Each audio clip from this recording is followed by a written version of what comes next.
Good morning, this is the Groton Utilities Commission, Water Pollution Control Authority for April 21st, 2021. Call the meeting to roll. We have Commissioner Zuliani, Commissioner Scully, Commissioner Godley, Chairman Hendrick. Did we hear from Commissioner Mathenall? Is he still on spring break? I believe he is on. Yes, I'm here. I'm sorry, Commissioner Mathenall, thank you. Then we have everyone here. Approval of the minutes. I need a motion to approve the regular meeting minutes of March 17th, 2021. We have a motion and a second. Are there any corrections to the minutes? Hearing none, all in favor say aye. Aye. Opposed? Abstention? Motion carries. Need approval of the treasurer's report for March 2021. We have a motion and a second. Is there any discussion?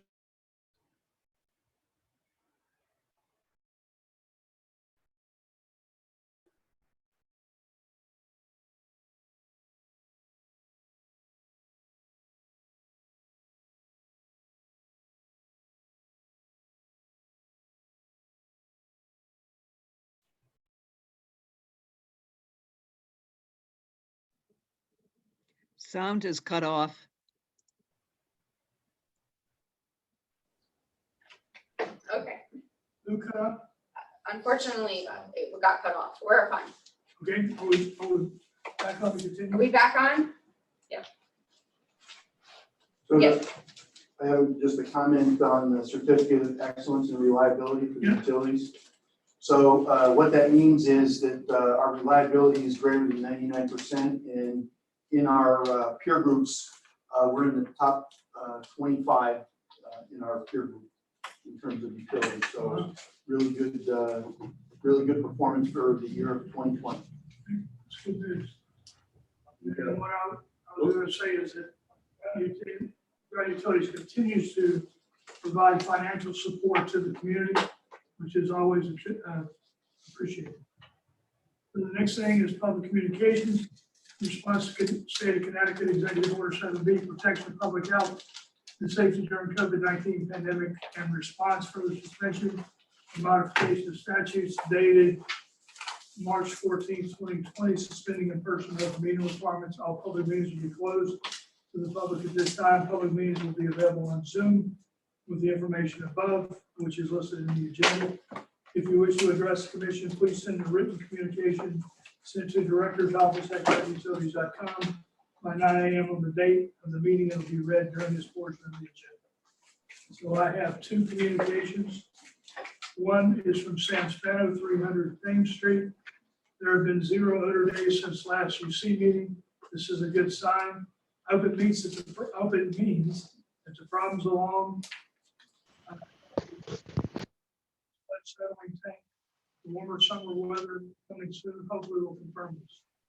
In the last meeting on 3/17/21, I brought up the odor incident during the tanker pickup on 2/23/21. The GU General Manager of Operations responded to this and said there was no way to prevent odor from pumping to sludge. I challenge this response. If the truck is properly hooked up, the yellow vent hose used, and all valves correctly open, the odor should vent through the scrubber and not be released into the open air. This did not happen on that day. Again, I state that something went wrong that day. There was a massive odor release. It was strong enough that I smelled it in my backyard. The incident should be further investigated to find out what actually happened and to prevent a repeat of this event. I understand that the Hillary Company is currently working on new wheel screens. I would like to know when they will be finished and installed. We cannot afford to have another major ill incident like what happened last fall. It is my understanding that the old plant is being demolished and there will be no backup this time. Again, I thank the commissioners for your help in advance. Second correspondence we received is from Mike Boucher, 16 Hillside Drive, Groton, Connecticut. Couple of questions. It was reported at last night's Planning and Zoning Commissioning meeting, the estimate on placing utilities underground in Five Corners plan was low and needed to be revised. What work was missing from the original estimate and what total cost does GU envision now? Could you please report to the public the budget total being proposed for each division of GU? Does the electric division plan on using funds from Cmec again this year? And how much do they plan on using? It would be nice if you could report the amount of funds used from Cmec for each of the last 4 years in the electric budget. Are there any updates or resolutions on the PCB abatement plan lawsuit against Spantech? Will the PCB abatement plan need to request more funding? What is the total cost to date on the water treatment plant? And when will the plant be fully operational and all the PCB removed are contained according to EPA standards? And those are the two public communications. Any questions or comments from the commission? How will my question ever be answered? Well, we will address some of these during Yeah. this meeting. Yeah. And then for those that are not addressed or cannot be addressed at this meeting because they take some research, we do have his email address and his phone number, so we could send them there. It might be good that if when we respond to him, that we CC the commission so that the commissioners are aware of what our response is. But I think some of these will be addressed today. For example, the budget being proposed for each of the division, those are line items today. Those are action items for that we're going to vote on. So those budgets will be discussed. And then CMEC funds, that'll be discussed here and then. And then the last 4 years, I don't know that we have that on hand. We just received this morning. So, but the PCB, we can talk about the PCB when we get into the water plant. And I think that addresses most of these. We can also address the 5 corners. I think that's on here too. So when we get to those projects, we can discuss those. The ones that we do not provide an answer to, though, we should provide answers to him. And then if we CC the commission, then that'll get the information out to them. Mayor, we're prepared to answer them all. I'll check them off as we go. Okay, And any we don't get to, we'll just answer. okay, not a problem. Anything else from the commission? Okay, thank you. Regional water update? So this is Mark Fire, and I have the quick update there. So on the Quantuck Cove interconnection, we have received the design specs and the plans. We will have the bids back in time for the June UC meeting. And we do have DBH that's in agreement with how we're proceeding on that plan. Okay, questions from the commission? All right, moving on, monthly financial highlights. Dee, are you online? Yes, can you hear me? Yes, we hear you. Okay. You have the floor. Hold on, let me start my. Okay.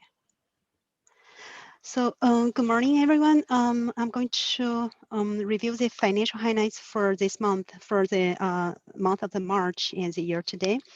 So I'm going to start with the electric division as usual. So the revenue side, the revenue for electric of March is total revenue is 4.1 million before the pass-through sales, which is 1.5% more than the budget and 7% more than the last March. And is the main driver is the residential and the industrial sales, which is 6.6% more than the budget and 3.4% more than budget, and the commercial still under the budget with 7.5% for the month. For year to date, the total electric revenue is 37.5 million, which is 1.4% better than the budget and 4.3% better than the last year, the same period. And the we can see the main driver is still the residential is 5.8%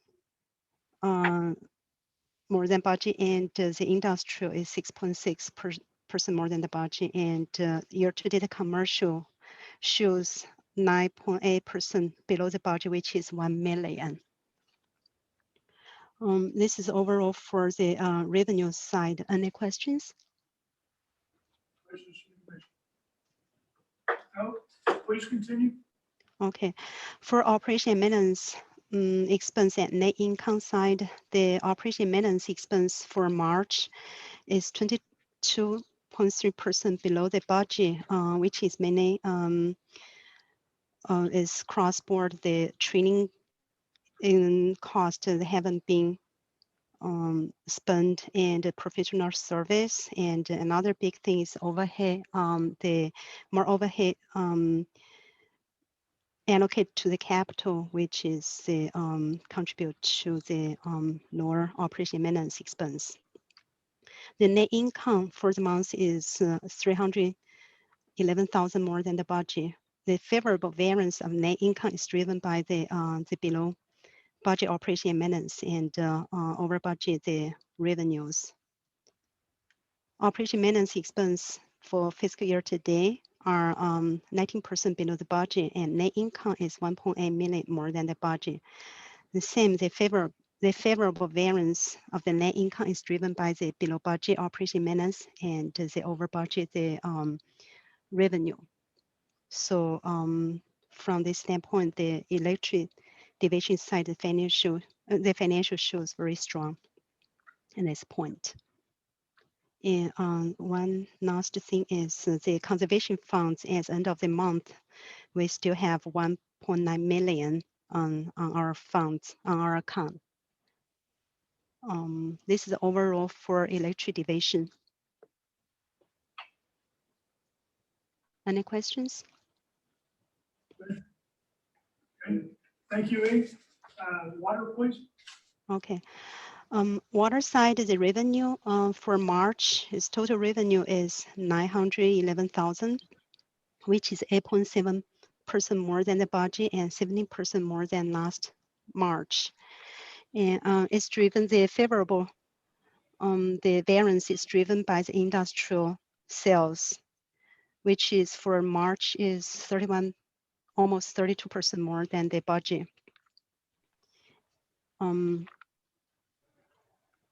And for fiscal year today, the revenue, water revenue is 8.8 million, which is 5.6% more than the budget and 10% more than the last fiscal year today. And the main driver is the residential and industrial class. So this is for the revenue review. For operation and maintenance expense and net income, operation maintenance expense for March are total under budget by 10.4%, and net income before the grants is 281,000 more than the budget. And the favorable variance is driven by the over budget revenue and below the budget operation maintenance, and also the same like the delay of the DPH concern the project. Fiscal year today, the operation maintenance expense are total 6.4% below the budget, and net earnings before grants is 2 million more than the budget. The favorable variance is also driven by the over budget revenue, plus the below budget operation maintenance expense and the delay of the DPH concern project. Any question for here before I go to the water treatment plant project review? Commission. Okay. Now, please continue. Okay, water treatment plant project as end of the March, the total cost for construction is 49.2 million. And as end of March, the GO total received 48.8 million from the drinking water state revolving fund, and which include 13.6 million for grants and 35.2 from the loan. And as end of March, the GO restricted 3.4 7 million for the water treatment plant project. This is the review for the water. Any questions before I go to sewer? Okay, no, please continue to sewer. Okay. The sewer revenue for the March is total 334,000, and which is 11.7% below the budget, and which shows all the classes, including all residential, commercial, and industrial. The major one is the decrease. The below the budget is from the industrial customer. One of the industrial customer has a high deduct water usage for sewer, so that caused the March sewer revenue is below the budget by 11.7%. And for fiscal year today, this sewer revenue is 3.6 million, which is 10.7% more than the budget, and which is driven by the industrial sales, which is almost 17% more than the budget. Any question here? No, go ahead. Okay. So for operation and maintenance expense and net income for sewer for March, the operation maintenance expense are 25% below the budget, and which is major because of the professional service and the electricity, which is under the budget. And the professional service, we do have cut the PO, but we haven't paid the cost. So we saw the coming, the cost is coming in the next few months before the year end. And net income for the month is 39,000 more than the budget. And the favorable variance is driven by the under budget operation maintenance expense and offset the under budget revenue for the month. For fiscal year today, operation maintenance expense is 20.9% below the budget, and net income is almost 1 million more than the budget. And the favorable variance of the net income is driven by the over budget revenue and plus under budget operation and maintenance expense. So as end of March, the sewer has the total cash about 3.7 million. This is a review for the sewer division. Any questions? Oh, thank you very much. No problem. Thank you, really appreciate that. Projects and initiatives update, COVID-19 update. Mark? Okay, so this is the up-to-date status as of this morning. There's been 332,000 plus cases of COVID in the state of Connecticut. That's up by 738 in the last 24 hours. In the state of Connecticut, we've had 8.4 million tests done for COVID, and that was up by 21,000 tests yesterday. Daily positivity rate early in the week was like 2.3% or 2.03%, and in the last 24 hours it was 3.46%. Currently, there's 507 folks in the hospital, and that's up by 13. Unfortunately, we have surpassed over 8,000 fatalities from COVID, and there were 6 in the last 24 hours. In east of the Connecticut River here in Untitled and Wyndham County, there's 28 cases, and there's 18 in London, 1 in Fallen, and 9 in Wyndham. So again, we're doing pretty well.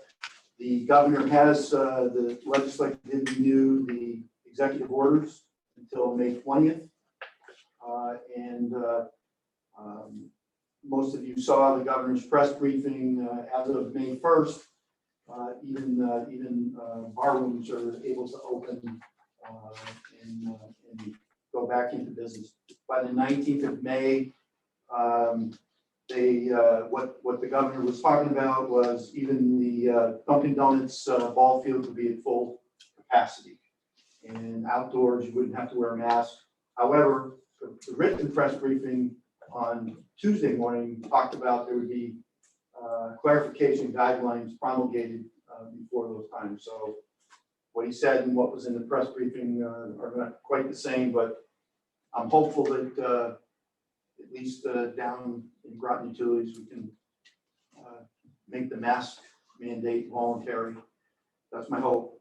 As far as the utility and what we're doing for COVID protocol, we continue on with the same things we've had over the last year.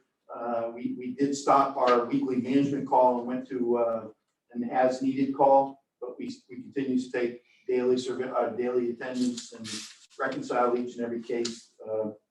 But knock on wood, we haven't had a case of COVID in, I think, 7 or 8 weeks now in Groton Utilities. And again, we have not had a single case of workplace transmission. Any questions on COVID? Do we mandate a vaccine or that you are vaccinated, or do we? No. No. In the very beginning, when we were starting the vaccination process, I met with department heads and we discussed it. And I decided that I was not going to mandate the vaccine. The reason being is there are people that work here in the municipality and in the utility that do not want to get the vaccine for various reasons. But we did the numbers of the people that did want to do the vaccine. And so everybody that wanted to get the vaccine has received the vaccine twice. So we have enough people who are vaccinated so that we can get herd immunity. That was the concern that I had. Did I have more people that did not want to get the vaccine than vaccinated? And what was that going to do? But when I found the numbers that I had, and it's only a small number of people, and they have reasons. Some of them are religious, some of them are not. Some of them are this. They don't agree with vaccines and those kind of things. I went to Steve Mansfield from the Legislative Health District and talked to him, and he assured me that we should probably be okay. Statistically. Yeah, that is interesting because different institutions are handling it in different ways. They are. Certainly the colleges and universities take a pretty strict stance requiring full vaccination, and some employers are and some aren't. Well, we had evaluated it, but a couple of my bargaining units said, if you make the vaccine mandatory, we will grieve based on changing working conditions. And so that wasn't the driver. The driver was looking at the numbers. I tend to be a data-driven decision. And so, and I talked to my department heads, and the department heads felt that we were going to be okay. And so far we are. We haven't had an issue, and we have not had any instances of COVID here due to workplace conditions. We had very good protocols that the utility took the lead on, and then we made them municipal wide, and they worked. So.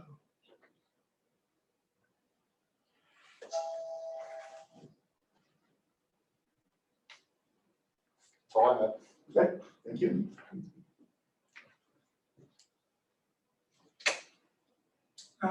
Where are we? Okay, customer service update, accounts receivable. Commissioners, a couple of quick things before I go into our accounts receivable. We received our first disbursement from WPCA in over 6 months, which is pretty unusual. We normally get one in January, and this is already our second disbursement for customers with energy assistance, and that was roughly about $130,000. So we're roughly sitting about probably about 100,000 behind on energy assistance money coming from the government, which is as you see everything else that's going on that's running behind us, it's normal. They're kind of letting that sit on the backside, trying to ensure that everything else is taken care of first. I'm unsure how familiar you are with the Unite CT. Unite CT is a program that has come out within the past, probably 2 months. And it's actually a program that is actually overseen by the state of Connecticut. And it's helping customers or helping individuals that are having issues with paying their rent. And then also there's a section in there that also assists with them paying their utility service, their electric utilities, not phone, not cable, but it's more driven towards their electric service. We've had a couple of different calls with Unite CT. Cmec has been involved in the conversations. Also United, Illuminating, Eversource, and all this is kind of collaborating to stay on top of how the program is working. Currently, they have only dispersed out 108 applications at a total of $700,000 for rental assistance and utility service for individuals in Connecticut. They have roughly about 700 applications that are in the queue. And what happens is customers or individuals are filling out the application, but not filling it completely out, just thinking that they're going to get in line to get the money. And unfortunately, what happens is there's a tons of follow-up work that needs to be done to complete the application. It is an extremely cumbersome application to get through. I went through it just to kind of see like what information is needed, and it's very difficult to get through. There is actually mobile units that are actually going to be traveling to different areas in Connecticut, and they will have some assistance with the mobile units to help customers sign up. There will be a mobile unit at 295 Meridian Street tomorrow from 2 to 5. And then on Friday, there's going to be one at Groton Social Services on Fort Hill Road. That there will also be individuals helping with the mobile unit. This is completely separate than anything to do with TVCCA energy assistance or Groton Social Services. It's a completely different entity altogether. And the Unite CT, they're actually assisting customers for like 6 months back, our delinquent rent. And it's a collaboration between the tenant and the landlord, because the landlord has to, off the top of my head, it's roughly about 15 or 20% of the rent they have to forgive. So Unite CT will cover like 80 to 85%. And then the landlord needs to forgive the other, or so. April 1st, our new electric rates went into effect, so the series of bills are going out in April. That will be the new rates. This is obviously our season where we start doing interruption for non-payment. And that is for any customers that have not been making any payments, or there's no payment arrangements on file with the customers. We've kind of changed a little something this year, that actually what we're doing is we are actually emailing all the customers twice with links to be able to go on right away and do a payment arrangement and send it to customer service, or able to click right there and be able to go and pay their bills. As normal, when we first start the interruption, we actually do the first couple months. We actually also call the customer and try to get hold of them, getting payment arranged on file, and giving them the ability to be able to pay the bill before the service is interrupted.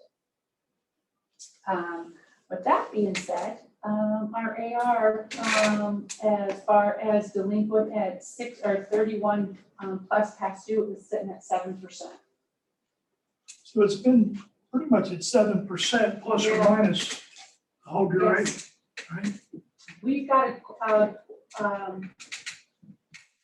a few of the commercial customers that are actually under payment arrangements right now and getting their back bills paid out, which is made a huge difference with our AR. Which that's a huge plus, means that everybody's coming back around and going out and eating food or traveling more and being able to keep their doors open, which is extremely important. Did you get many comments about the electrical rate increase? Anyone? We haven't really heard anything. We've only you only have like 4 bill cycles out right now. So we haven't really heard any comments back from any customers. We can do a lot of notification up front. But no, which that's a good sign. Well, I mean, the rates are still lower Yeah. than. Yeah, actually, we've actually gotten more phone calls and conversations about the energy efficient flyer that we've sent out in regards to the split unit air handlers, and actually way more than we have probably had in the past. So I've been working with key accounts to clarify the information on the website so it's a little bit more self-driven for customers. And one other question, and I'm just, so the flyers and stuff that we put out on Facebook and Twitter, would you like for me to like send it via email to you guys before it goes out in the mail, before it goes out on Facebook, so you kind of have a heads up a little bit beforehand? Yeah, either Okay. before or concurrent, I don't know. Okay, because I know you did it in your, but I know sometimes it could drive a question or something, or you might have a question that could help.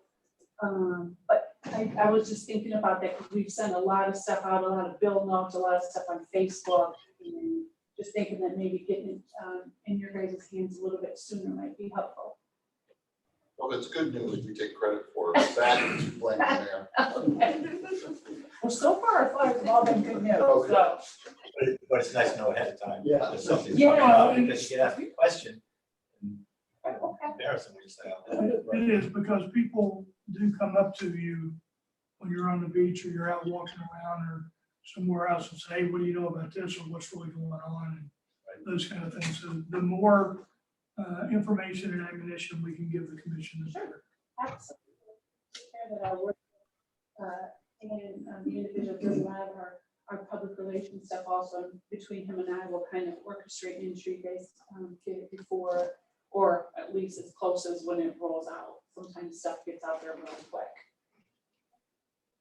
I agree. I thank you. I think that's a good way for me to catch up as well with everything that's going on. But could someone send me the link to the Facebook as well, please? I didn't know there was one. Yeah, Yes. we'll do that. Thank you. Okay, just like Tina said, United CT will be here tomorrow 2 to 5, and the social services will be there from 9 to 12 on Friday. So that's good. And then, so that's it. Anything else for Tina? Thank you, Tina. All right, water filtration plant project commissioning update. Yeah, so I asked Ray Valentini to speak about that, and once he does that, I've asked Rick Stevens just to comment on the American water infrastructure assessment that's going on right now, because they're all related to our water. So Ray, are you still on? I'm still here. So go ahead. Okay, good morning. So the water treatment plant, we are moving along, basically concentrating on the manganese contactors. That's been the biggest effort. That's probably 3 to 4 weeks out by, hopefully we get all the pipe in before we start testing, which is another, would take 15 days of testing. And that would be our major accomplishment if we can get that all done for Magny's season coming up. It's been a little slow on the outside of the building. We've had the contractor putting up the siding, hasn't been on site for almost a month and a half. The contractor is, RH White is working with them, trying to get them back on site. So that's our biggest slowdown right now, but everything else is moving around. PCBs, we have everything done that can be done right now. The door frames have been removed. The only part of PCBs will be Unit 3, the hallway, and where we have our conference room. And that wasn't completed yet because all the RH White is storing equipment in there for the manganese contactors. So when that room, everything goes in the manganese contactors, that room will be cleaned out and that will be completed. Any questions?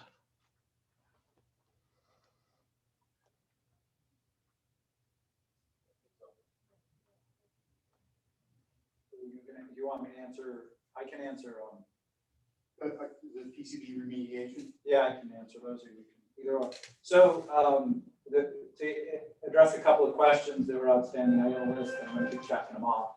Are there any updates or resolutions to the PCB abatement plan lawsuit against Spantech? There is no lawsuit against Spantech. We have been able to maintain project costs within budget.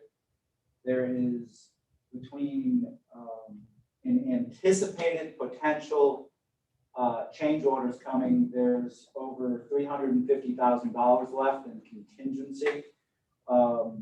And all of the PCBs in the plant are PCBs that we would have to remove one way or the other. We put them on, we owned it, we would have to remove it. So they did a lot of PCB removement, even more than the project probably required that they do.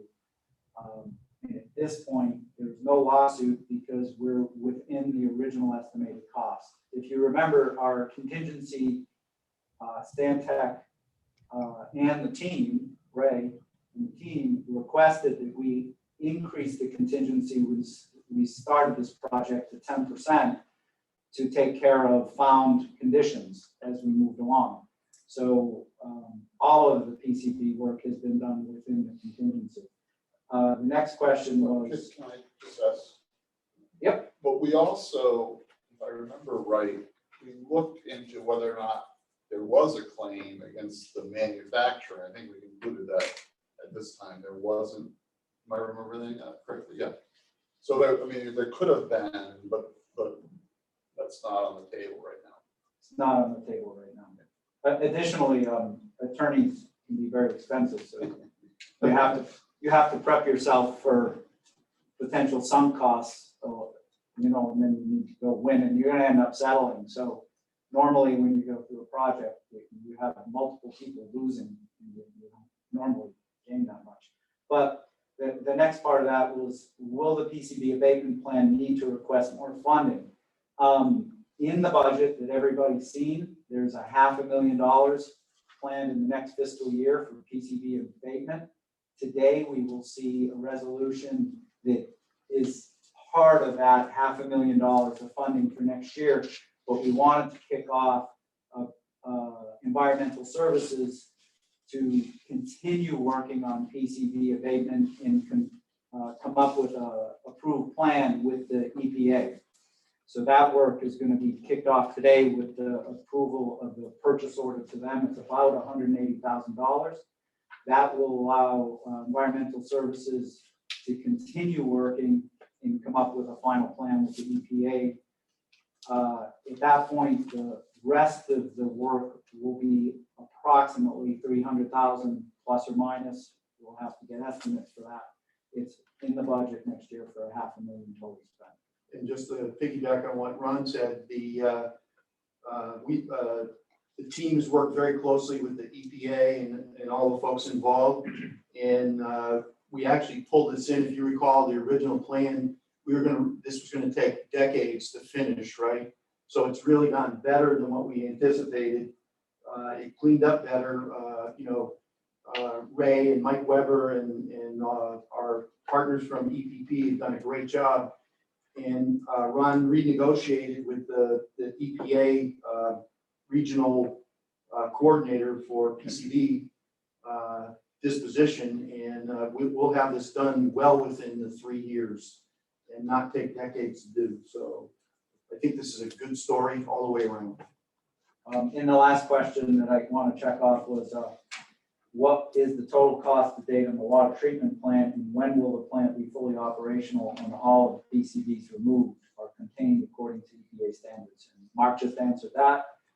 He gave the update on cash out, and looking at the contingency, we're still within our total project budget.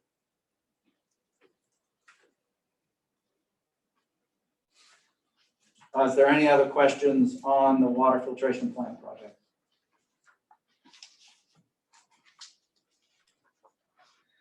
Hearing none, we will move along.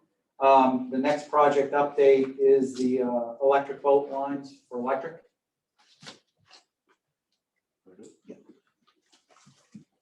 You can grab the mic or come to the table. You press the button and let it turn red. Good morning. EV project, we're on schedule to complete that project by the end of this fiscal year. All the poles are set, have been set except 2 of them. And we're scheduled to have the 34.5K spacer cable installed technically in June right now. So that's the update on that one.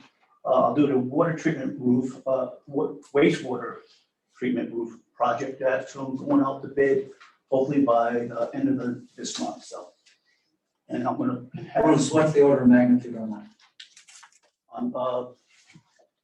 for the roofs. There's the 4 roofs at the wastewater treatment plant and one of them at Eastern Point Road pump station. 200 grand, $500,000. It's approximately 250 to 400,000. Okay. And I'm going to transfer this to Randy. Good morning, Randall Shipping up here. Groton Julie's Engineering. The transmission project, the 400, 1410, 1200 line. We had a meeting this morning with Blue Rock and PAR. We have a company, BHI, that's going to help us manage the project, and we have Burns McDonald that's going to oversee the vegetation and the habitat work to make sure that the habitat's not disturbed. And if it is, we put it back to its normal. We decided that we're going to try, well, actually there's an action item today to approve spending to do the clearing and the civil work. And then we're going to go, once we get the material list from BHI and pricing, we're going to go to PAR for the civil construction cost estimates and try to move from there. So we're hoping to start the vegetation clearing and civil work sometime in May. So any questions on that? So your material has not been ordered yet? That's correct. Right. So we had a final walkthrough in February to make sure that we covered all the bases. We brought Burns McDonald on board to oversee the construction and the habitats and the civil work to make sure that we're doing what the siting and siting council, they're actually big recommendations that we had somebody oversee that. They did the walkthrough. We had someone else from PAR that was different from the original. He's actually going to run the project for PAR. He made some suggestions on that walk down. So there's a final IFC to come out either this week or next week from Leidos, who's doing engineering. So there's a slight delay in that. And we have to update the siting council with any changes that we do. So some of the poles, because of the inclines of the territory out there, their poles are going to be different heights, leaving the conductor heights the same. But we have to just notify the siting council of that and make them apprised of that. Did that answer your question? Yeah. Okay. Any other questions? Buddington. Oh, so Buddington ECT, there's Eastern Connecticut Transmission Project has reviewed Buddington substation and the 3 lines that go into that. We have 2 115 lines. One is shared with Mystic, Connecticut, and there's 1 69 kV line. It was approved by ECT last year. I believe it went to the commission. It was discussed here.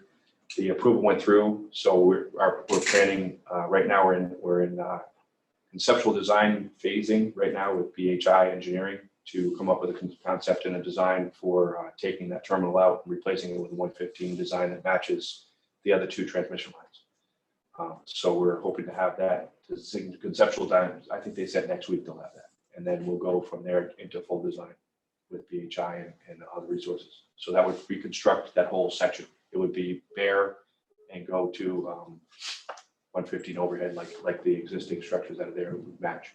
So there's some other work that would have to go on. George probably knows this with the 35 kV, extending that bus and maybe moving the transformer. But that's all due to hopefully be done. So we're required to have it done by June of 2022. Eversource would like us to try to match their schedule. We're not sure if we can do that or not for next year. But we're moving ahead, critical path on that. Does the station work by June of 22? The station work has to be done by ISO by 2023. Sorry. Eversource would like us to complete it at the same time as them, which is June and July of 2022. Which we don't know if we're going to meet that or not. We're in discussions right now with BHI. Do they anticipate upgrading to 115 at that time? Is that why they're done by that? They're doing, so Eversource has, in Gales Ferry, has the 400 line up to tunnel where it turns to 100. Actually, I think it turns to 100 at Gales Ferry. So they're going to do their substation work at Gales Ferry and tunnel next year. That's why they're hoping that we can meet that. But if we can't, I don't know that we can or not. But they're going to 115 as well. Correct. Any other questions?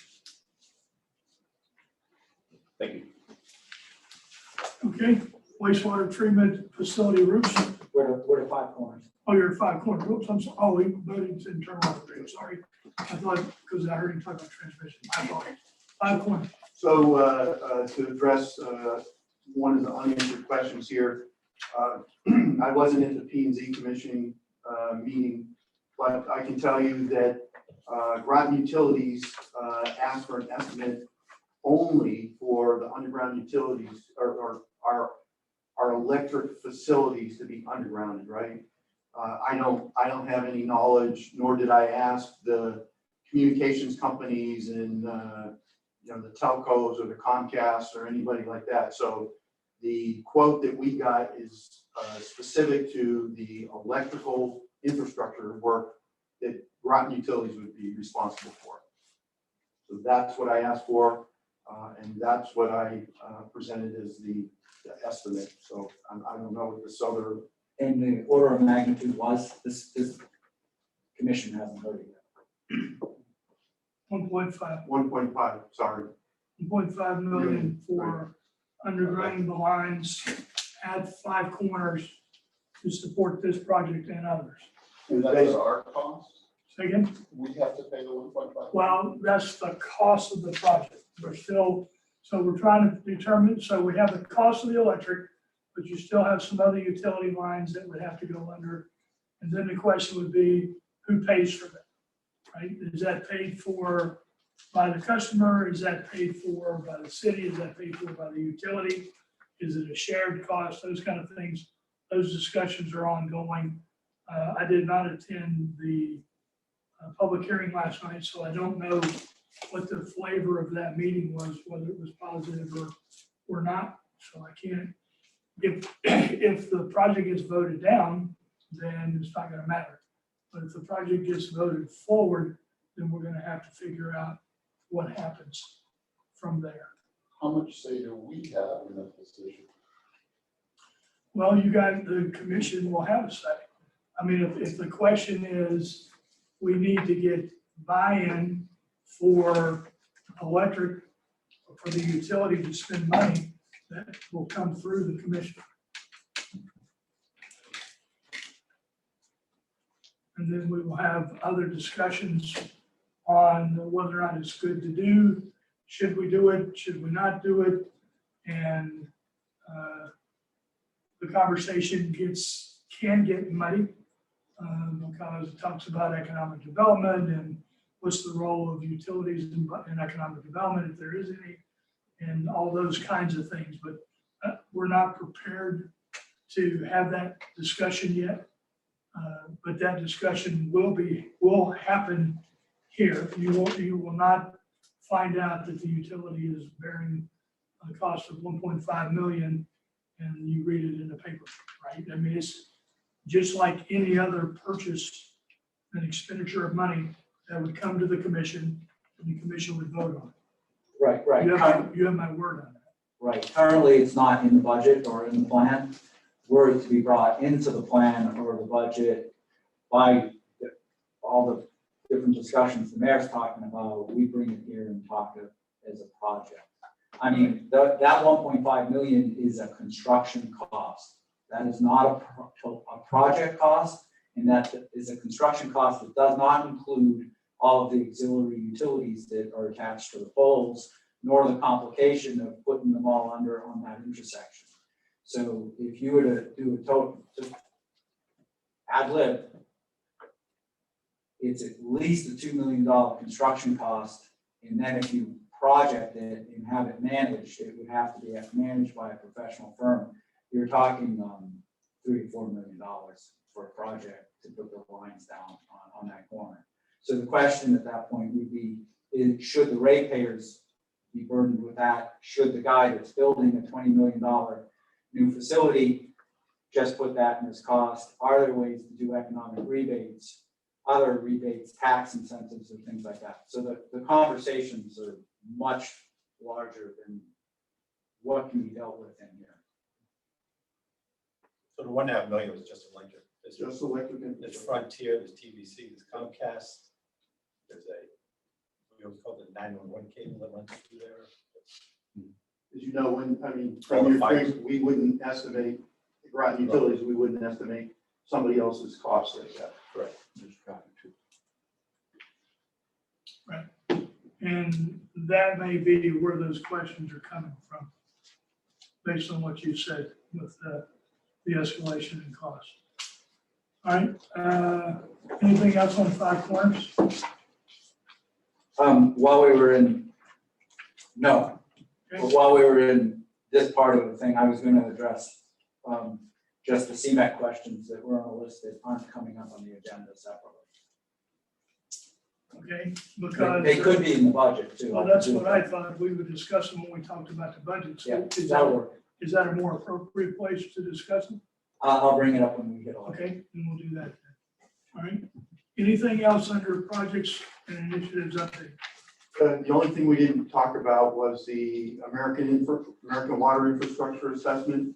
I asked Rick just to give the commission a quick update on that. Right? Sure. As you all know, that's been out there for a while. We're moving along. We've hired the consultant. I don't know if Sue is on this meeting. Sue's on. Sue Blanchett? Yep. So I believe that there's tools that are involved with it that the EPA has put out. So I think Sue has taken advantage of those tools and is working through that to get the IT cybersecurity part of this data to the consultant SLR. On the other water end of things, we have provided SLR with all the plans, specifications, documentations that they have requested. So I think everything's moving slowly towards the date, so we'll be in compliance as well. And then, as you know, phase 2 will be the emergency response plan certification. So concurrently, we're updating our emergency response plan just in water so that it can be validated. There was also one comment that was made, I think, in Sam's letter that we didn't resolve, and it has to do with work at Hillary on eel stuff. So since last fall, with the water I treatment can plant. address it if you want. Yeah, okay, thank you, Rick. Go ahead. So unbeknownst to the experts who have been studying the eels for a long time, they gave us a defined migration period. Well, the eels didn't get the memo. So we still have the small eels coming into the plant. So there's a project going on now that we're working with Wright Pierce on a modification, just a long-range solution, a modification to the low lift station.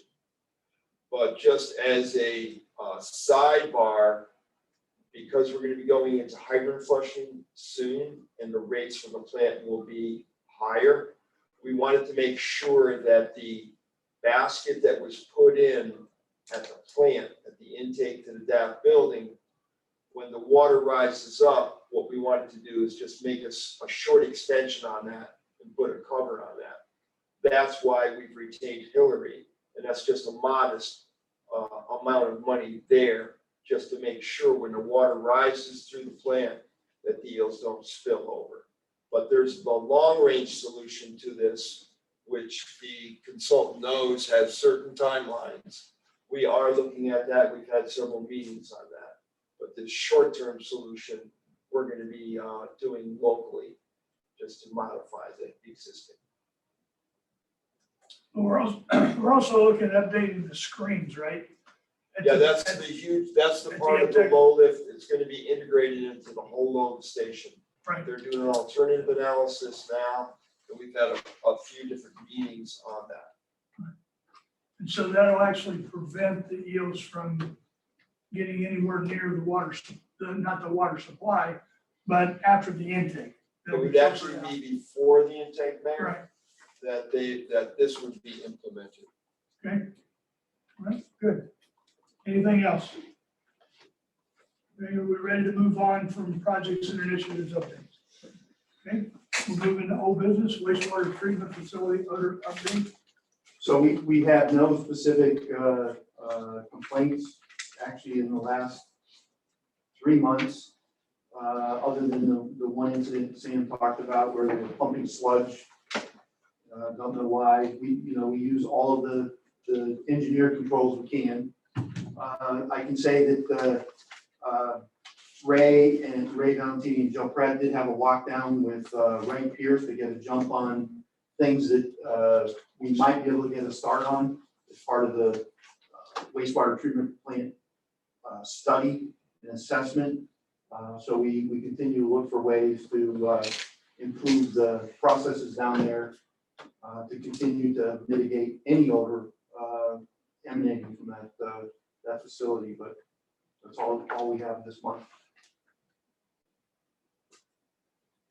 So the next time that we do a sludge pump out, we should probably, before we actually start to move flow, we should probably verify that we have, everything connected and all the suction hoses and everything else that we need. Just do another double check walk down before we commence. We'll do. That would be good. Hey, Tri-Town Trail Association. I just have a quick update here. We have an internal meeting scheduled for the end of April. And then the first week of May, we have an external meeting with Karen Parkinson and company with the Tri-Town Trails, in which the mayor will be involved with. The internal meeting is to brainstorm and make sure we're all thinking about things and just being creative with ways to move ahead. So we have two options. We have letting them come through our facility or come down on the other side of the fence. Is that? There's more options than that, because if you actually look, we're involved with the other Avalonia, we were involved with, and there's innovative ways that they allow people to use their land with certain restrictions, and there may be other paths. We need to allow the internal group to actually take a look at it and get involved, and then work with Tri-Town Trails to see where that all goes. I go back and forth. I think it's such a beautiful resource. It'd be nice for people to take advantage of it. But then, I walk every day on the boardwalk path from where my office is up to Bluff Point, and there's so much garbage and where there are things going on. And I think that's what happens if that's in our property, and it's harder to control. So I go back and forth as to whether this is a good idea or not. And I really would like to hear from our internal people their thoughts, because it would be beautiful to open it up, but then I look at all this. I'm with you, and that's the reason that I have asked to be part of the initial conversations, because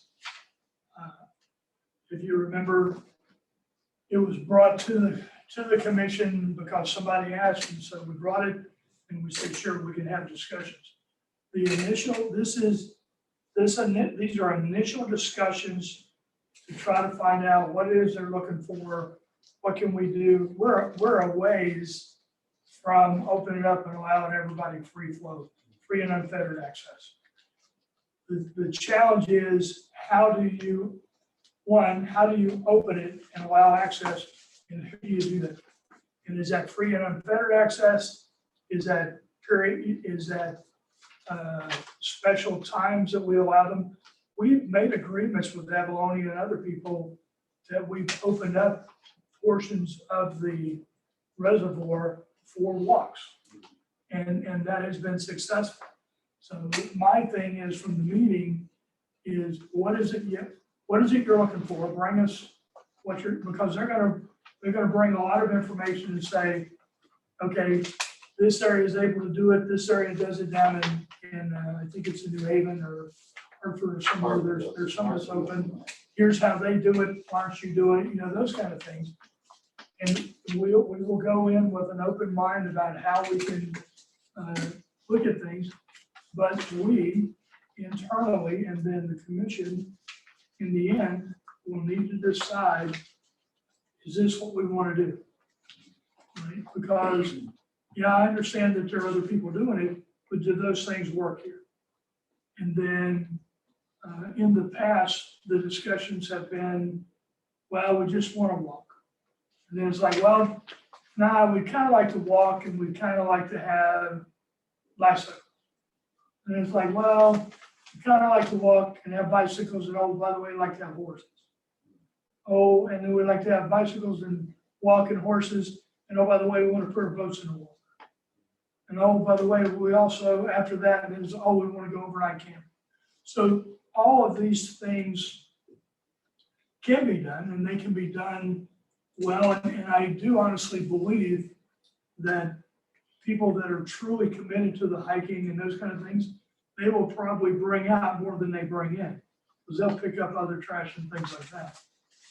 But there are things, we are stewards for the water. The utility commission is responsible for overall for the utilities, water being part of that, and water is our precious resource. And if the water gets contaminated at a level, something could happen, but at a level, then we could have a loss of water for a period of time. Now, you get the naysayers of that say, well, somebody could drive over the interstate and just throw something in there. Yeah, it could.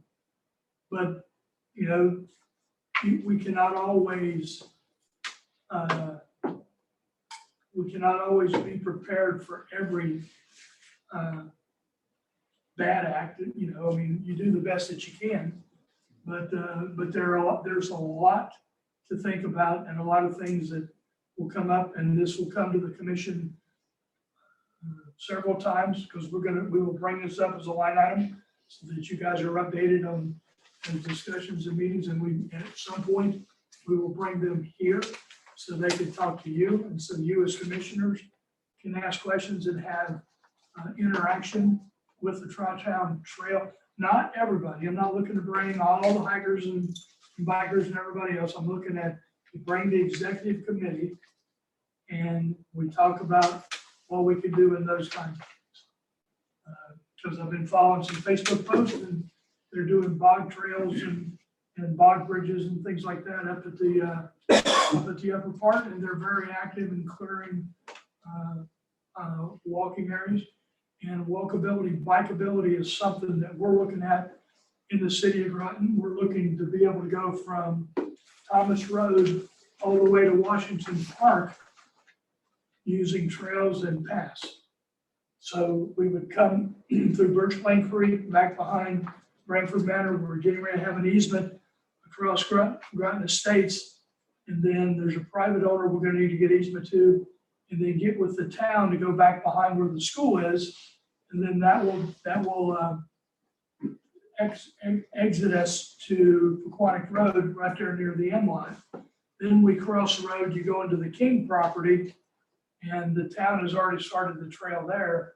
And so you use that portion of the King property trail, which will dump us onto the property out here on beside Clarence B. Sharp. that the city owns, then there would be a trail that would be cleared there, and you would come to Clarence B. Sharp, and we're in discussions with the state about how to get across, either up, over Clarence B. Sharp or under Clarence B. Sharp. They're not fond of the tunnel idea, but they're also not fond of the pedestrian bridge idea. So maybe people would have to stop at the light and then walk across to get to Washington Park. But these are active discussions that we're having to get increased walkability in the city, and this fits in with that concept. So that's where we're going. Thank you. So is that, Ron, did I go off? Yeah. and that- Did I go off track there? And Well, I think Commissioner Godley initially hit up on a really good point, is that there's two aspects to this. That's, I think you were trying to get. There's the thing of commuting. And of all of the emails we got, there wasn't one person that was interested in commuting 16 miles from Ledyard, to EB in the dark, in the winter, in the rain, on off roads, because we don't have improved roads. So pretty much everyone wanted to hike in the reservoir area. However, the information that we need to get out there is Groton Utilities, the city of Groton, the Utilities Commission approved the release of funds to Avalonia. So we have 7 miles now of hiking trails on the watershed in Ledyard that without us, that wouldn't have happened.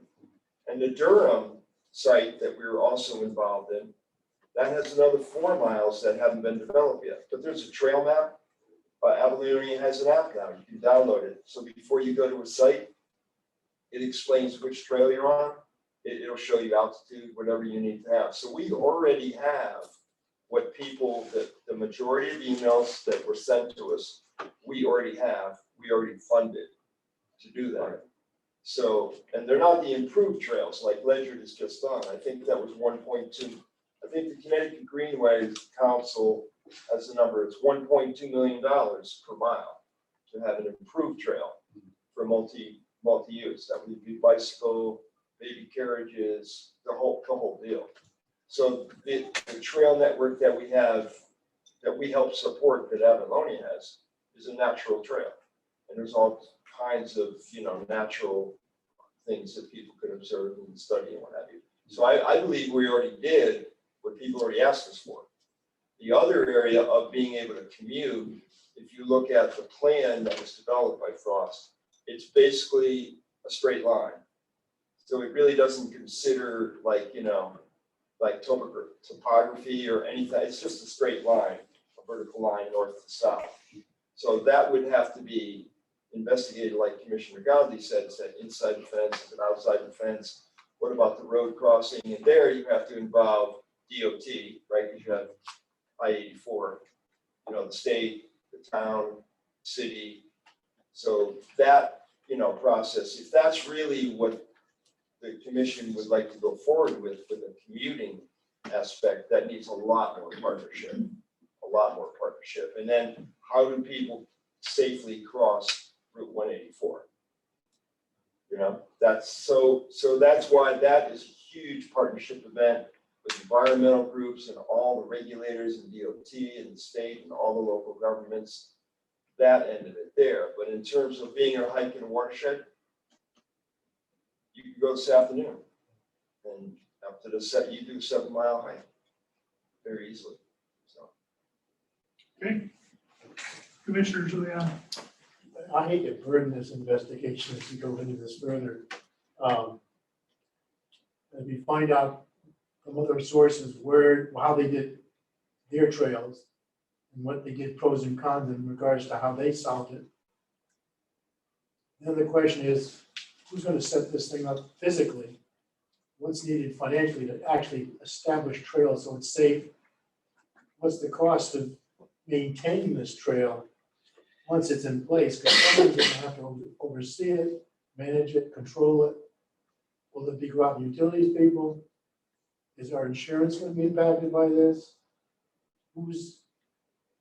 I'm interested in the dollar sign. I hate to throw that burden on top of all this research that needs to be done, but this thing could be completely out of control in my opinion.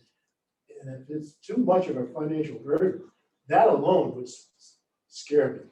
But the commission took the alternative, Commissioner, by partnering with Avalonia.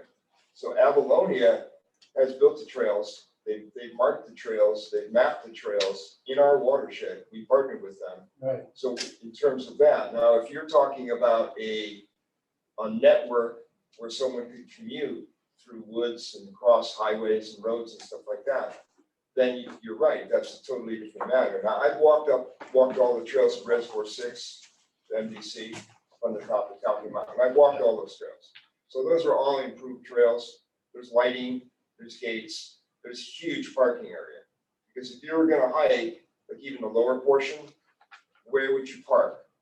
So the dog park fills up, the commuting lot, but then you have to walk across 117. There's no light, there's no anything like that. So you're right to manage that, and also never lose sight of the fact we only have one intake. So if up at MDC, they're up in Barkhamsted Reservoir, that's just one reservoir. They have a series of intakes. And if everything else failed, they could go to the slow sand filtration plant up off Farmington Avenue. So we have one intake. Whatever happens in Ledyard, especially when the reservoirs are full, in 8 hours, that's in ground. It's not just 95. So ours, everything's connected, one intake, one channel. So that's where you have, it's more criticality there with just one intake. I would be interested if your counterparts up there, if they had to do it over again, if they would open it up or if they keep it closed. Well, it created a lot of jobs because they had a huge staff to maintain. Oh, it. yeah. Huge staff to keep that all. That's the cost I want to know about. Oh, yeah, because they have patrol, I know they have patrol, they have, they have security controls. Absolutely. Constantly. Yes. Yeah. I mean, it's So these are all things that need to be discussed, right? And they're valid. I mean, you have some people say just open the gates and we'll walk and we'll be happy. And then, we're having to look at the downside risk and all the practicalities of it and what the cost is to establish and maintain, and what does that mean? So that's why I said this is an initial discussion and conversation. It's one of many, and you guys, the commission, will be kept informed and will ultimately have a say. So right now, it's on the back of a napkin. I'm not ready to bring it to right, absolutely. It starts with the concept, and that's where we're at. So anything else on the Tri-Town Trail Association? Okay, we'll move on to new business. Is there any new business for the commission? Okay, we'll go to action items.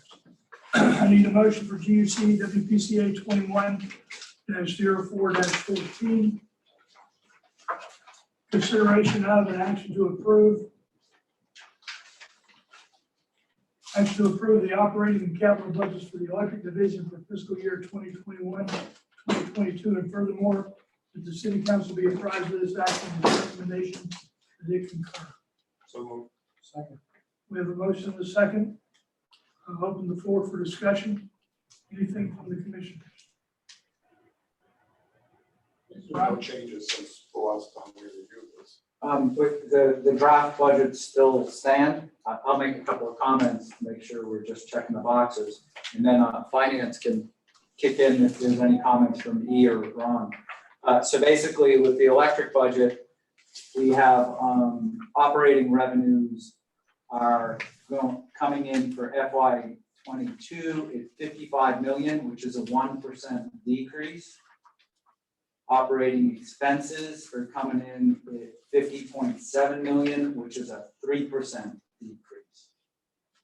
Those are the top and the bottom for electric. If we and then as we discussed, we are taking down approximately $2.5 million from the rate stabilization fund to help pay for capital projects as we planned in the cost of service study. By using the cost of service study model, our rate structure is very fixed and controlled. And we're doing 3-year rate tracks for each of the operating accounts. So, which are pre-established and we do in another forum. So the budgets need to fit the rate tracks. So for Cmec rate stabilization fund, and details of this can be given however it needs to be. But in 2018, the rate stabilization fund balance was 12.8 million, which was about a $6 million increase from the year before. I don't have the details on 2017. That was going back too far. The rate stabilization funds each year change based on additions or subtractions based on the power costs that we set, because the wholesale power costs are paid and all the Cmec costs are paid out of the rate stabilization fund. We fix a power cost to be charged.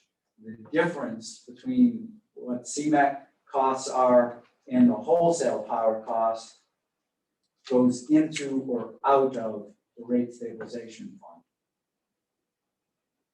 So we fix that each year by budget and or rate during the rate track. So if you add the additions of the reductions based on that difference of what wholesale power costs and Cmec costs are in what we pay, you add the margin that is continually upping the amount in the rate stabilization fund by about $1 million a year.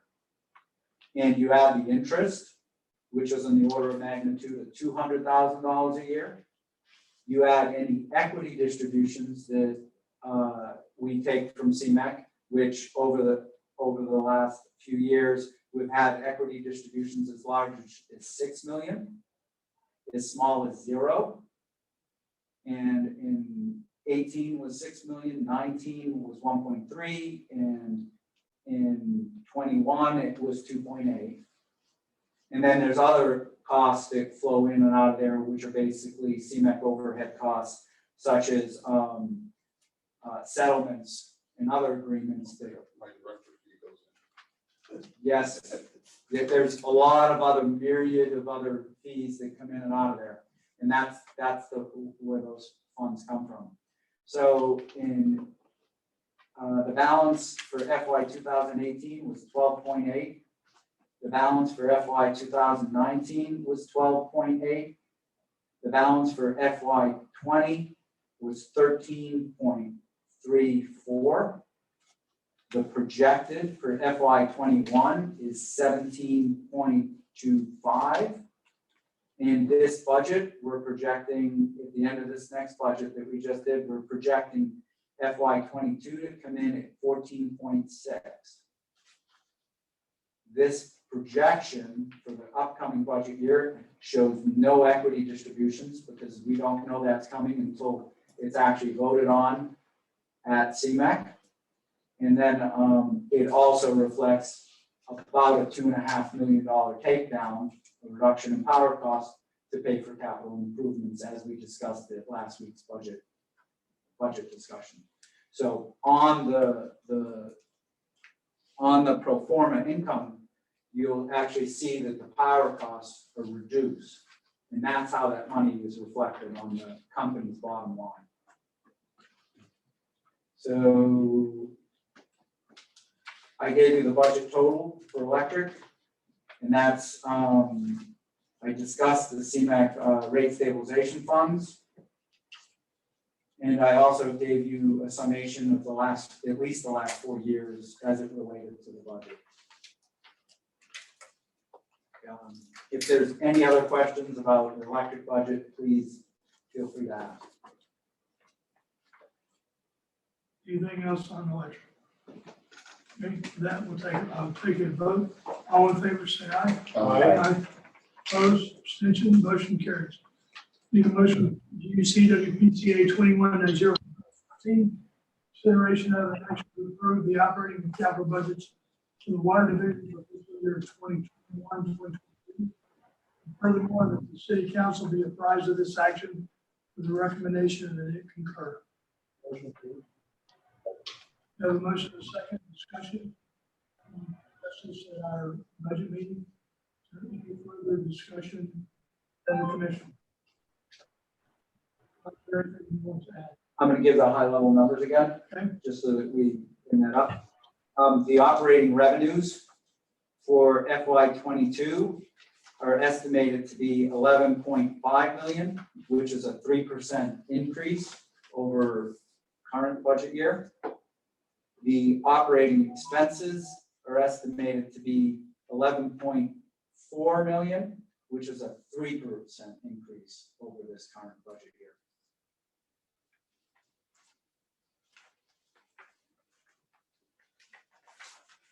E, correct me if I make a mistake. That's correct. And so just to add something else here for total operating expense that shows overall 3% increase compared to last year's budget. The major driver is the depreciation, since we're going to start depreciate the water treatment plant, and that will add 1 million depreciation to the operating expense total. But this is a non-cash item, but I just want to point out. But for the operation expense, we have a 7% decrease, which is 728,000 compared to last year's. So that result in the total operating expense 3% increase. The major driver is depreciation expense. Okay, thank you, Lee. Any other questions on an operating capital budget for water? None, all in favor say aye. Aye. Opposed, abstention. Motion WPCA 21-04-16. Consideration of an action to approve the operating and capital budgets for the sewer division for fiscal year 2021-2022. Furthermore, that the city council be apprised of this action with the recommendation that it concur. The motion is second. This is discussed during budget presentation. Is there any comments from the commission? Ron, I'll turn it over to you for discussion. The estimated operating revenues for sewer is 4.2 million, which is a 2% decrease. The total operating expenses is estimated at 3.7 million, which is a 2% increase. Those are the highlight numbers on a broad scale.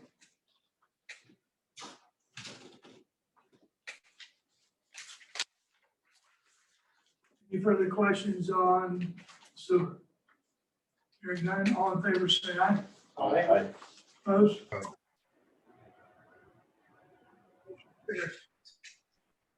I need a motion for WPCA 21-04-17. Consideration of an action authorized Groton Utilities Management to waive the bidding requirement of Groton Utilities Policy Number 204, policy and procedures governing the purchasing practices of Groton Utilities, and issue a purchase order to Earthlight Technologies LLC, 19 West Road, Ellington, Connecticut, for an amount not to exceed $254,642.02, including a 10% contingency for purchase of and conversion to light emitting diode LED technology fixtures for the 2 sports fields, basketball court, and parking area for Washington Parks Complex as a non-budgeted project to be paid from Regional Greenhouse Gas Initiative RGGI funds. And furthermore, that the city council be apprised of this action with the recommendation that it concur. So. We have a motion and a second. Discussion? Good morning. This project is a park and rec project. It is to basically purchase 95 lights and convert LED lights for all the sport fields at Washington Park. Okay, Councilor, Commissioner Giuliani. Do I understand right? This will save us like $12,000 a year in liquid? Save someone. Not the, Well, That a reduction in cost. that number was based on 22 cents a kilowatt hour in that report.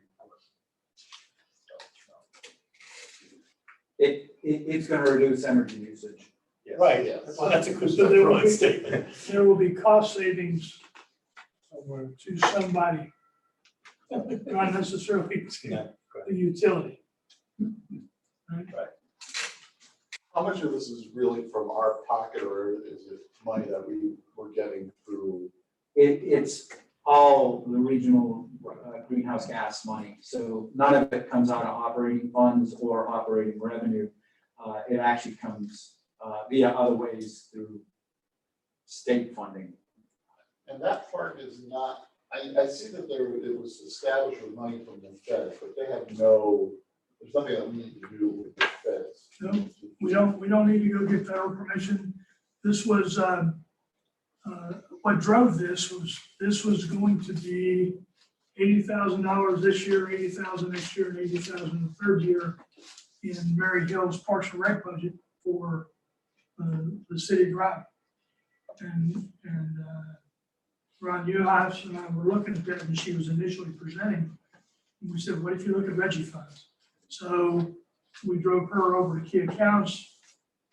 She talked to them, they looked, and in the end, this did fall under Reggie funds, so it is in effect going to save taxpayer money because it's not going to be paid for out of the city of Groton municipal budget. Right, and someone is gonna get the benefit of reduced electric costs. Yep. too. And the lights, the expectation is that the lights, the fields will be brighter, the basketball courts will be brighter, and will be safer because of the additional lighting on in the parking lots. So this is a good thing Hopefully we get a nice press release for for it. the city. And the Well- lights that are up there, probably from 1980s. Yeah, they're over 20 years old. Well, if they're 1980s, that means they're 30 or 40 years. They've been there long. Can't remember. The crown. Yeah, They're- they're old. It's gonna be a different. It's gonna be a white They light. need to be replaced, that is correct. So I was a lighting expert at Groton and Pfizer when I was there. The usable light spectrum on a HPS bulb is about 21%. LED is about 80%. So Okay. not only it's gonna look brighter if you look at the light bulb, but the actual usable light and the spectrum it's Yep. giving you is about 60% better than the previous. So Perfect. Where do the old lights go to? light heaven. They go to light Part heaven. of- They get recycled. Part of the project is disposal. Some of it is disposed as hazardous material.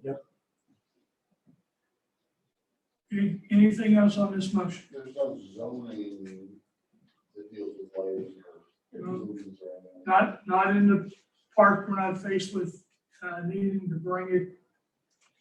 You know what? I need to check, make sure I don't need an 824 though.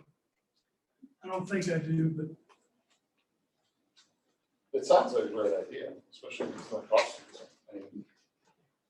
Right, and in next year's budget, we're using Reggie funds to continue turning over the rest of the private, semi-private lights that are out everywhere, that are not LEDs. that's a good question. I'll bring that up to Mary to go talk to Leslie to make sure that we're not gonna violate anything locally. Well, some towns have specific regulations and ordinances we do. regarding like dark sky things.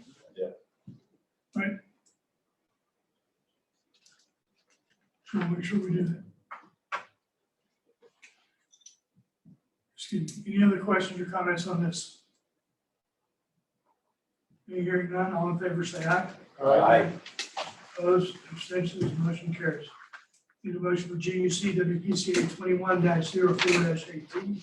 Consideration out of an action to authorize Groton Utilities Management to enter into a 5-year contract and issue a purchase order to First Choice Safety Solutions LLC, 800 Flanders Road, Building 11, Unit 11, Mystic, Connecticut. 1 year of safety consulting services at an amount not to exceed $139,900 $38,320.00 paid from funds available in the proposed fiscal year 2021-2022 electric and water operating capital budgets, and that the Director of Utilities be authorized to sign the contract. And furthermore, that the City Council be apprised of this action with the recommendation that it concur. So moved. Have a motion is second. Open the floor for discussion. Ron? The current 5-year contract for safety consulting with AZ ends at the end of this fiscal year. So we put out an RFP. We had 7 responses, and we ended up having the 3 lead companies come in for interviews. They actually were required to bring the person that will be the on-site safety rep to be interviewed along with others in the company. And based on the scores in the interview process, First Choice Safety Solutions is the recommended solution provider. The price schedule is in the director's report. Additionally, each year, when it comes through with the AZ one, everybody always asks, geez, would it be better to hire a person on to do this? So Jim Healy was the person that actually did pretty much the entire 5 years that we've used. So as he was leaving, him and I sat down and had a discussion. And one of the questions I asked him was, how much money do you make? And so he didn't mind telling me. So he was paid $99,000 a year. And he put this together for me. So it's actually pretty good. So I'll use her name to back me up on this. In a $99,000 a year take-home pay for an employee, the city's cost on average, if they're a young person with a big family or on the family medical plan, it's more. If they're single and it's only them, it's less until they have a family. So a $99,000 employee costs about $160,000 a year with benefits. So the safety team even took a look at that cost justification to see if it made sense to insource the employee or not.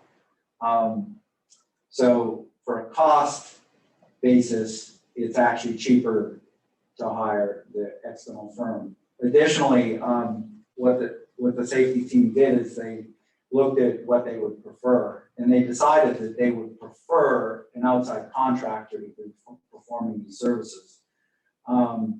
They believe that using an outside contractor reduces bias due to the reporting hierarchy, and that everybody has a boss. So they're always afraid of what the boss is going to think, and they think that will create a bias as to what's said. They believe that if there's relationships that develop internally with employees that shows favoritism, and they really want this person to be independent. The other big advantage they see is they would prefer to be able to turn this person over if they're not a good fit, they don't have the right personality, they don't know how to work with the crews out in the field appropriately to get them to be more safe. And then they also, and that actually, we asked this same question to each of the companies as an interview question, and each one of them says, well, the advantage is when you don't get along with someone, you just turn it over. And we've got 99 other people that they actually have 92 employees that can back this person up. And then going down that road, at that point, we've hired a company to do this. We're not really hiring a person. So we actually have the depth of a complete team. So the person that will be come in will be doing safety surveys routinely during the week, out on work sites, coaching, working with the management team and the field people. And then also some of the trainings will be done by specialists. So the other people in the office who are used to doing whatever training it is will be used to do that training so that you have a specialist who has the right certifications. One of the things about a safety job is that there's a certain amount of certifications that they have to carry. So Jim says that there's about 2 to 3 weeks worth of training that this person has to go to every year. With a consultant doing it, we pay by the hour. And we do not pay for any of that training time. We do not pay for the certifications. We do not pay any other costs such as that. Nor do we pay when the person is on vacation if we don't have a replacement. So if they're on vacation and we want someone to be here, we can still have someone be here. If we're, just having a light week and we don't have them show up, we just have to take the savings because we're charged by the hour. Why did AZ not come back? AZ was purchased by Ciambro, Chimbro. And their focus is not service. Right. New construction. Yeah. So It looks like the increase each year is 2% flat, right. which is better than inflation, 3% every year. So first choice, the two owners of it worked for one other time when they worked for JLN. JLN. They both worked for a company, JLN, and we had hired before, and both these guys have been here. And both did an excellent job, and then they started their own business.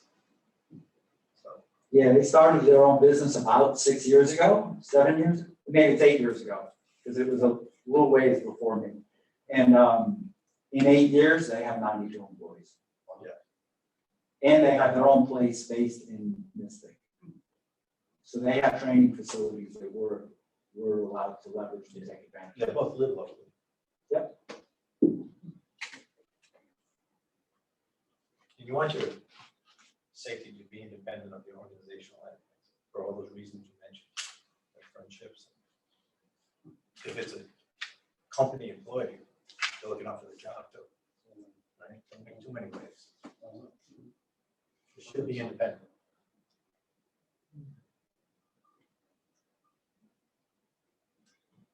Any other questions on this motion? Okay, then I'll take a vote. All in favor, say aye. Aye. Abstention? Motion carries. I need a motion for GUC WPCA 12-04-19, consideration of an action to authorize utilities management to issue purchase order to Environmental Partners 213 Court Street, Middletown, Connecticut, for environmental support services to address polychlorinated biphenyl PCB regulatory compliance for PCB removal at the water filtration plant for an amount not to exceed $250,040. Excuse me. In no sense, and include a 10% contingency as a non-budgeted item to be paid for retained earnings in the approved fiscal year 2021 water budget. And furthermore, that the city council be apprised of its action with the recommendation it concurs. Second. We have a motion and a second. Discussion? None? Yeah, so this is the final contract that we have to finish PCB remediation and meet the EPA approval. So this will take us to the end of that project. So with the approval of this contract, then we should be 100% complete with all PCB remediation in the plant, new and old. This is Environmental Partners, who is helping us with the plan and the sampling, Oh, so takes us this- to the end. It's not okay. the actual remediation. Right, this This is part the is plan. not the actual remediation. Okay, this is the plan part. This is the planning and sampling Okay. and professional consulting to make sure we stay in compliance and that we have that relationship with EPA and we make it through the novel. So it's included in next year's budget. Right. And the total for next year's budget is 500,000. There's an estimate of 300,000 to do the actual work. That is yet to come through. With the completion of that work, will that take us to 100% completion of PCBs in the plant? Yes, So in theory, by July of 2023, we should be done, or July of 22? Because we're 21 now, we're going into 22 fiscal year. July 22. So by July 22, then, we should be complete with PCB Correct. remediation. And there should be no remediation left, no additional costs associated with PCB Correct. At the filtration plant. at the filtration. Yeah. Yes, that's true. But I remember there were rooms that were closed off that aren't going to be used. Is that still? The EPA required us to remediate those rooms as part of this plan. Oh, so this will include that. Yeah. Yeah, they did not give us dispensation for sealing those rooms off. Yeah, our argument was, if they're not gonna be utilized, why can't we close them up, lock them up, weld them up, or whatever? Therefore, people would not be exposed, and the EPA said no. So that's fine, because we were going to address it at a later date when we were going to, if we needed to demolish that portion of the plant. But the EPA said, nope, we want you to get 100% clear of PCBs, and that's what we're gonna do.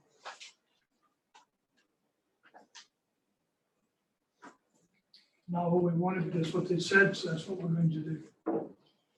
Any more discussion on this line item? Hearing none, all in favor say aye. All right. Aye. Opposed, abstention, motion carries. Need a motion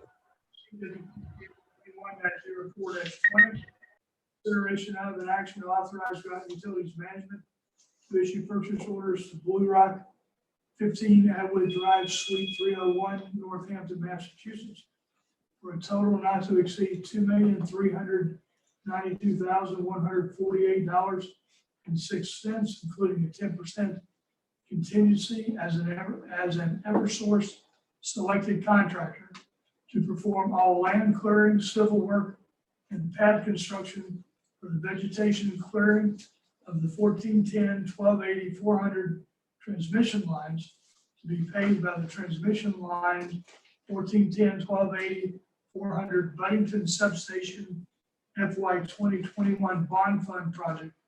And furthermore, that the city council be apprised for this action with the recommendation that it concur. So moved. Second.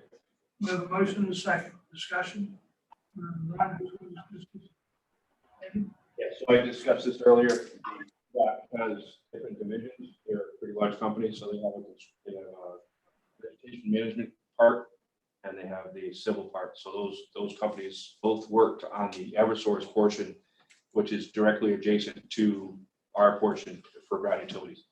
So the same construction manager for the civil work, the same construction manager for the clearing just completed the 1410 400 line clearing on the Eversource side. So we have an MOU through Cmec with Eversource to use this same resources.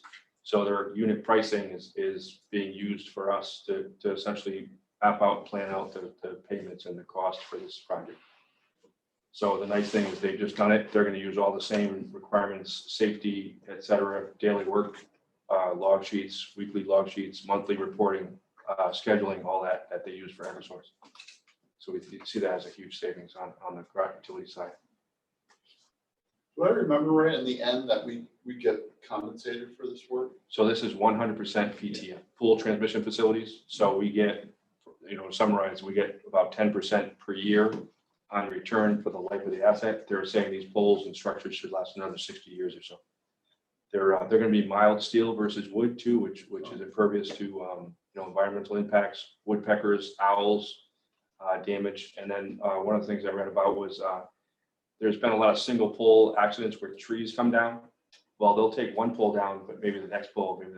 Steel's much more strong as far as that impact. So these are much more resilient and should give us a much more stable system. Any questions? Are they separating the 1410 and the 400 line? They are not. There are 3 structures now that are separate because of the turn in the right of way, but no, we're keeping them the same. It'll be steel H-frames. Shared H-frame. Correct. Yes, but the spacing is larger between the conductors. So they're actually building the 400 line structures wider than they were initially. So the entire structure is actually a larger structure. because of the 115 increase that will happen next year. So this is essentially getting it ready for that, but at the same time replacing the structures. They see on their work plan, they're gonna access everything through Gales Ferry Road. They said they will, there might be a new, they might rebuild the entrance to Gunjuam as well, so that they can come through and actually exit at Gunjuam if they need to. So that's part of this plan, to build roads and provide access ways. Because there is a gate there now at Gunjuam. Yes. They would need to widen that, and they said it wouldn't be that much work, and those are their words, not mine, to create a road for them to actually be able to exit right out that road, side road. So they said the roads that are there, that are the access ways now to the right of way from Gunjuam are actually pretty decent. So they could use those as well. That was their primary plan, is to go through Gales Ferry Road. So yes, That's quite a bit of work. That's rough. it's a lot of work. Country up to that. It's a lot of work, yeah. Got stuck there quite a few times. Yep. Any questions? All set? And for those familiar with Transco, Transco was created to own transmission and get that return, 8 to 10% return. This project has that same kind of payback. Any other discussion on this plan? Hearing none, all in favor, say aye. Aye. Motion carries. The motion for GUC WPCA 21-21, excuse me, consideration of an action authorized Groton Utilities Management to issue a purchase order for $227,411.02 to BHI Energy D&D Power, 40 Sequent Drive, Glastonbury, Connecticut, and allow a 10% project contingency of $22,741.10 for a total project cost not to exceed $250,152.10 for installation of the electric boat South Yard Assembly Building 35 kV sub-transmission power lines to be installed using a master service agreement with BHI Energy and their line construction company to be paid by customer funds already on deposit to cover costs for this work. And then furthermore, that the city council be apprised of this action with a recommendation that it concur. So moved. Second. We have a motion and a second discussion.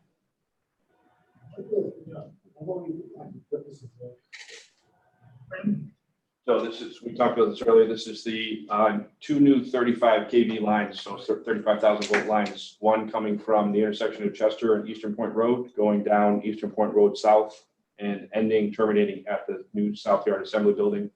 The other coming from Benham Road down Nicholas, down north on Eastern Point Road to the yard. So currently one is a 306, which is a Pfizer line that feeds, Pfizer Shenecosset substation. The other one is going to be one of the existing EB lines, the 340 line. So we're tying onto that. There'll be a tie at the South Yard Assembly Building that will be normally open. And in the event that one of those lines were to fail, it would switch over essentially. So they'll have two buses, one fed from each circuit. So BHI will come in, they'll construct the Hendrix, which is spacer cable lines from those two locations, and then we'll assist with terminations and tie-ins once they're complete. And when will it be? June? I believe June. We're shooting for June. They're not gonna have their switchgear in by June. No, they're talking about foundations and building end of June, end of maybe June, July. There's some delays on the EP side. Yeah, we're not at liberty to speak. At some point, you're gonna drop underground into the switchgear. Right. The poles, the two poles Bruce talked about earlier, those aren't in yet. Those are the riser poles for the substation.